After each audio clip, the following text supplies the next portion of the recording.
আসন্ন স্থানীয় সরকারি নির্বাচনের জন্য প্রাথমিকভাবে ১০০ উপজেলা ও পৌরসভায় প্রার্থী ঘোষণা করেছে জাতীয় নাগরিক পার্টি এনসিপি।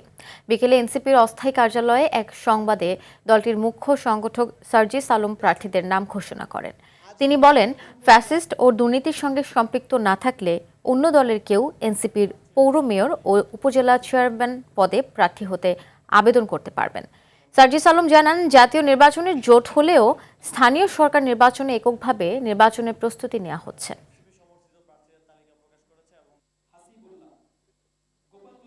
যারা মনে করে যে আওয়ামী লীগ একটা স্বৈরাচার ছিল এবং তারা অপরাধ করেছে, এইরকম কিছু পদপ্রার্থীও এখানে এসেছে। কিন্তু এখন পর্যন্ত আমরা এককভাবে প্রস্তুতি নিচ্ছি এবং বাংলাদেশের প্রত্যেকটা সিটি কর্পোরেশন, উপজেলা, পৌরসভা, ইউনিয়নে আমরা এককভাবে প্রস্তুতি নিয়ে আমাদের প্রার্থী ঘোষণা করব।